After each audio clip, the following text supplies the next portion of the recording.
What was that? A stray radio signal? Your own mind playing tricks on you? Or was it something else? Those are the exact questions that kickstart any real paranormal investigation. This isn't about jumping at shadows, it's about methodically finding the light switch. This is your first step into a world where history and technology collide to explain the unexplainable. Welcome to the unseen world.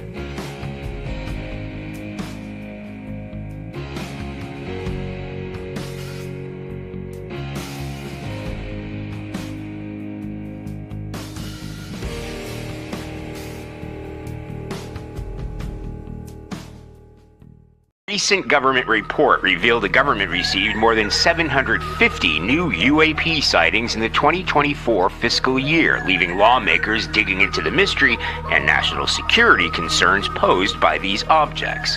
Does this video scare you guys? Yes or no? Yes. Wiggins? Yes. Yes.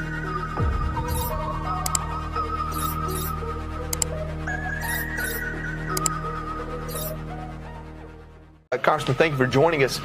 You know, a lot of people are going to hear alien UFOs, are going to roll their eyes. So let's tackle it from this. These are some of the nexus that these people, I think it's up to 8 now, with 2 or 3 kind of being maybe a murder-suicide. But I think it's up to 8 that have some sort of connection to specific places, like I believe it's Los Alamos, the lab there. And so to the very least, these are people who were working in or recently administrators on tech that we're still trying to figure out, whether it's nuclear or dark matter or however you want to look at it, whatever angle you want to take. They had something in common, and now they've mysteriously disappeared or died. Yeah, it's remarkable that General McCaslin apparently walked out of his home, left all of his devices, and never came back. And Monica Reza, she was on a hike as well and mysteriously disappeared. And I've heard of others. We've already sent a letter. When I first came in, I heard of another gentleman, and I'll keep that name Sure. You know, out of respect. I sent a letter to the FBI investigating the suspicious suicide of another individual who had worked alongside, you know, other whistleblowers like David Grush and Jake Barber who had come forward. So their colleague is mysteriously committed suicide. We've already sent the letter to the FBI to investigate that, and that is an ongoing investigation. So these are other things that we'll probably be reaching out to the FBI to see if they have anything going on these, and if not, then we're going to ask them to do that. Well, how much of this are you concerned? It could be not the aliens themselves doing this, but somebody who possibly wants to shut people up. That's what I'm concerned about. That's my concern as well. Look, let's set the alien from another planet topic aside.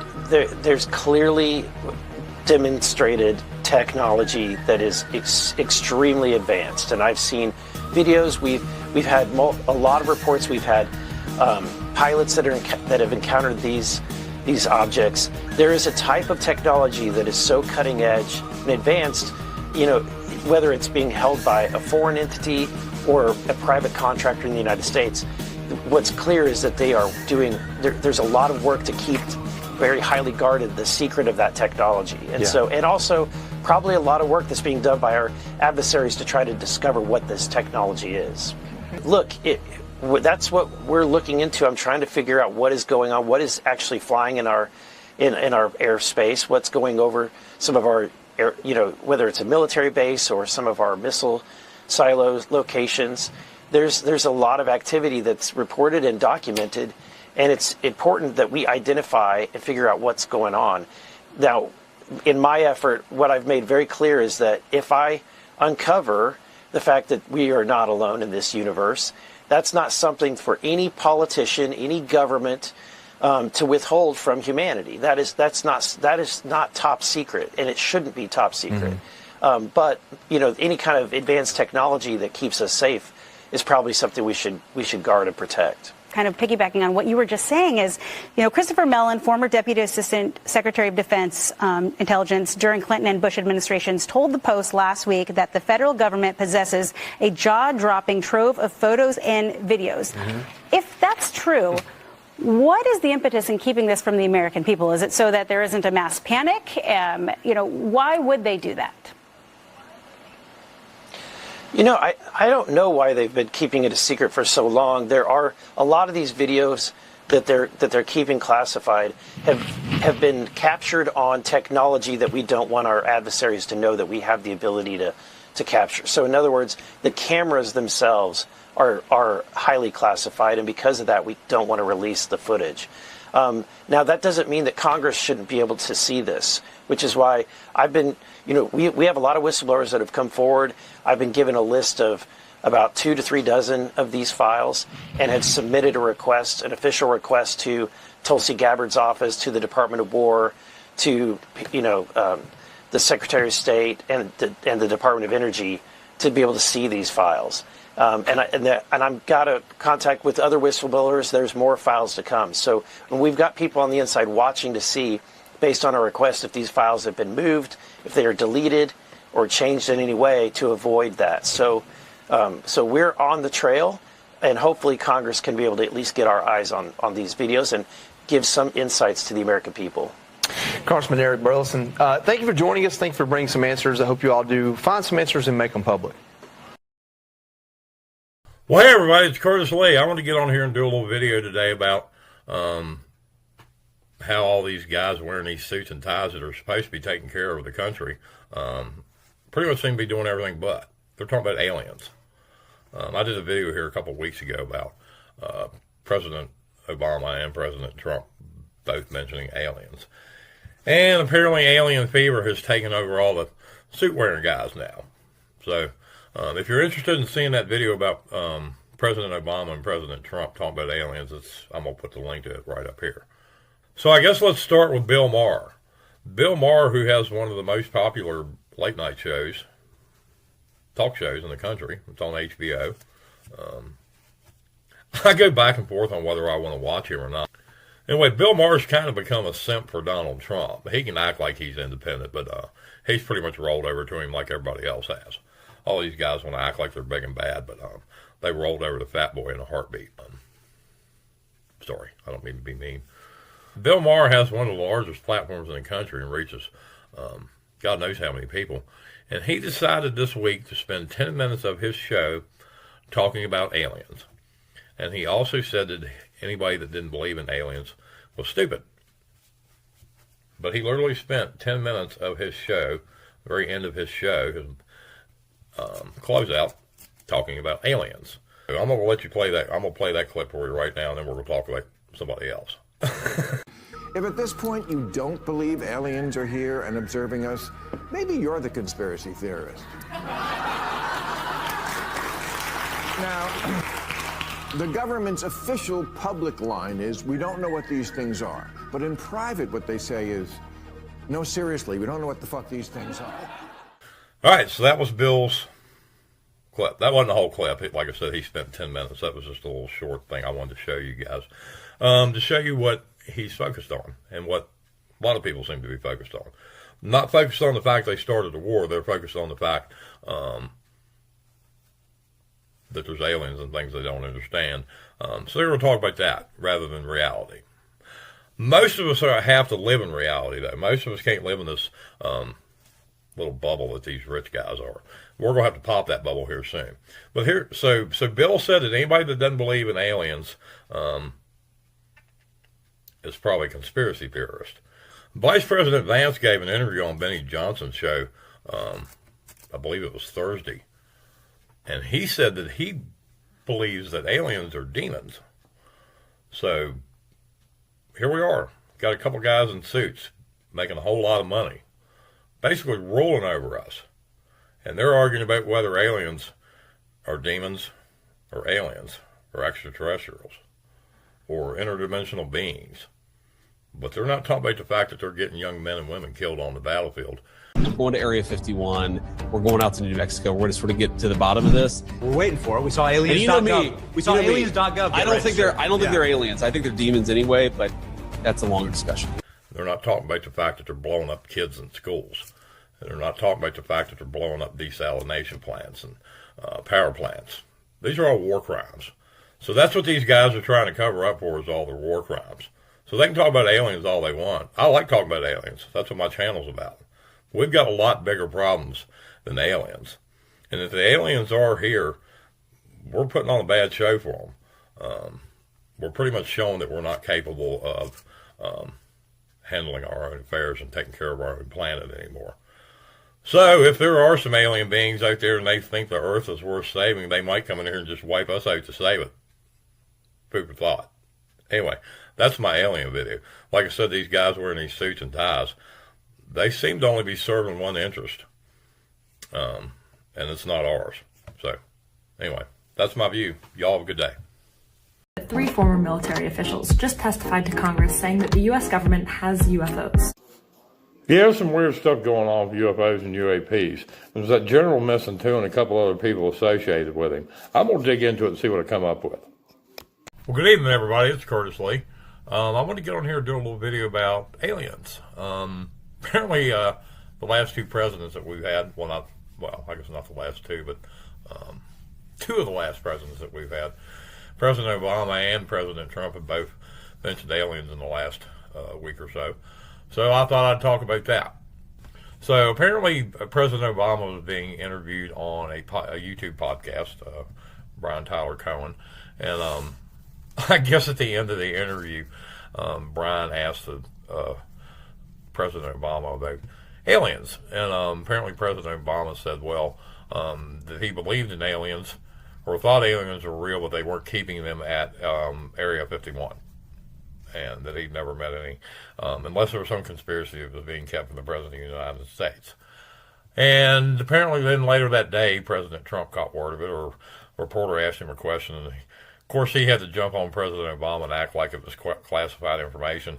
I think the only thing that President Obama probably gave away that was classified information was that he's probably the only sitting U.S. president that ever acknowledged the existence of Area 51, and actually said that there weren't any aliens there. That doesn't mean they weren't there in 1948, though. That's a different story. But anyway, but then President Trump said that he's going to be releasing a bunch of, or has ordered the FBI and the Department of Defense to release a bunch of files related to the X-Files, I guess we'll call them. So we're going to get the X-Files. So I guess my question with that is, are we really going to get the X-Files? Or is this just a distraction from the Epstein files? And I think at this point we might want to call them the Trump files, because other than Epstein being the one that sent most of the messages and stuff, seems like they talk about Donald Trump more than they do anybody. So I find that interesting. But I would love to find out about the X-Files, so maybe we'll see what they send. But anyway, that's my update about aliens. Oh, and I wanted to do an update about that alien ring camera video from last year. I did a short a little while back about debunking it, or did a video about debunking it. I think if you look at it and you look at the last frame of it, it's either a little girl or an old woman. Here's the thing about IR footage. It makes everything look basically white, shades of white and gray, where some things would normally be dark. So I think if you look at the very last frame where I still stop it, that's either a girl or a little old lady wearing some kind of a toboggan.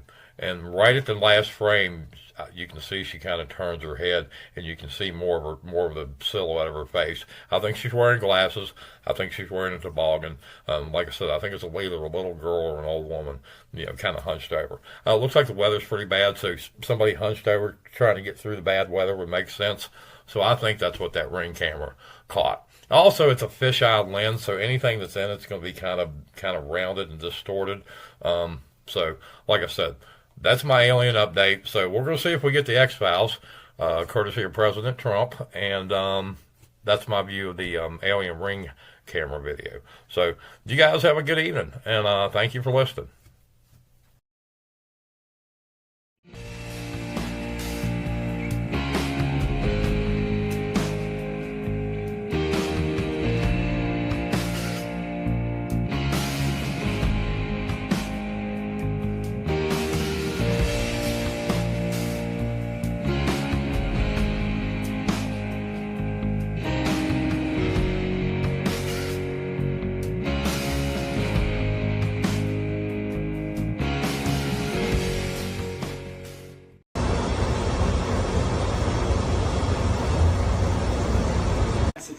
That was in Germany. I'm not sure what that thing is. You guys got any idea? Let me know in the comments.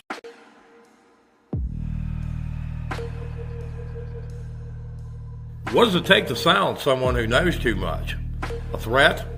A government paycheck? Or could it be a visit from something not quite human? Well, in 1953, researcher Albert K. Bender claimed he had solved the flying saucer mystery. But just before he could publish his findings, he received a visit. 3 figures in black suits communicating without making a sound. And they terrified him into abandoning his life's work overnight. And this is a true story that silenced the first great UFO whistleblower and created the chilling legend of the Men in Black. In the early 1950s, America was gripped by a flying saucer fever. In Bridgeport, Connecticut, a World War II Army Air Force veteran named Albert K. Bender wasn't just fascinated, he was obsessed. From the attic of his house, which he nicknamed the Chamber of Horrors for its horror movie decor, Bender founded the International Flying Saucer Bureau, or IFSB, in 1952. This was no small-town club. The IFSB quickly became one of the world's largest civilian UFO organizations, with hundreds of members across the globe. And its journal, Space Review, connected a whole community of investigators. And Bender was at the center of it all, collecting data, analyzing patterns, and getting close to something big. But as his research intensified, he began to feel as though he was being watched. And the pressure was building, and Bender was convinced he was on the verge of changing the world. He had no idea he was about to attract the most terrifying kind of attention. The strangeness began with a nagging feeling of being watched and a series of unsettling phone calls. And soon the events became more direct. While at the movie theater, Bender claimed he was startled by a man whose eyes seemed to glow with an eerie light. He also started experiencing what he described as telepathic messages, warnings that weren't his own, pressing into his mind. This campaign of intimidation seemed to align with a wave of UFO sightings over southern Connecticut, making Bender feel he was at the center of the phenomenon he was studying. But the pressure didn't stop him. It spurred him on. And convinced he had finally pieced the puzzle together, Bender made a fateful announcement in his journal. He knew the truth about flying saucers and would reveal everything in the next issue. And he had promised a revelation, but he was about to receive one he never expected. One night in 1953 in his Chamber of Horrors, Bender was hit with a sudden, overwhelming dread. A strange sulfur-like odor filled the air and a yellowish mist began to form. And then he saw them. The 3 figures dressed in identical black suits and Homburg-style hats that shadowed their faces seemed to just appear. And Bender was frozen not just by fear, but by the incredible sense of authority they projected. And they didn't speak a word. The communication was entirely telepathic. Cold, clear thoughts flooded Bender's mind. They confirmed his research was correct. He had discovered the truth. But this wasn't praise. It was a threat. They ordered him to shut down his organization and publish nothing. Bender later claimed they were aliens who floated instead of walked, and they did not want their secrets revealed. The encounter left Bender physically ill for days with crushing headaches. And the once-driven researcher was now terrified. And the 3 men never laid a hand on him, but they had completely broken his spirit. And the promised revelation in Space Review was replaced by a final cryptic notice. The IFSB was being shut down. And it included a stark warning. We advise those engaged in saucer work to be very cautious. Albert Bender had been silenced. Bender's abrupt silence created a void that was quickly filled by rumors. The story first went mainstream when a 1953 newspaper article reported that 3 men in dark suits from a higher authority had questioned him and ordered him to stop publishing. But it was Bender's associate, a writer named Gray Barker, who truly ignited the legend. In 1956, Barker published They Knew Too Much About Flying Saucers, coining the iconic phrase, the Men in Black. And his book turned Bender's personal trauma into a modern American myth. Bender finally broke his silence in 1962 with his own book, Flying Saucers and the 3 Men, where he insisted his visitors were not government agents, but extraterrestrials. And his story cemented the 2 dominant MIB theories. Were they a government silence group enforcing secrecy, or something paranormal? And this opened the door to even stranger ideas. UFOologist John Keel later described them as demonic supernaturals. while others have suggested they could be interdimensional beings or even a psychological trick of the mind. Whatever the truth, Albert Bender's 1953 encounter is patient zero for the entire Men in Black legend. The story of Albert Bender raises more questions than it answers, and the mystery of the Men in Black is far from over. And if you find these unsolved cases as fascinating as I do, make sure to subscribe and hit the notification bell so you don't miss the next dive into the unknown. After his book, Albert Bender left the UFO world behind for good. He founded the Max Steiner Music Society in 1965 and passed away in 2016 at the age of 94. The house where it all happened is gone now. All that's left is his story. A story that's echoed through pop culture for over 70 years, inspiring books, TV shows, and a blockbuster film franchise. So what really happened in that attic? Was Bender silenced by federal agents, or was he visited by otherworldly beings who showed him a terrifying cosmic truth? The man at the center of the mystery is gone. We're left only with his silence and the chilling legend it created. What do you believe? Well, let me know in the comments. And thanks for watching as always.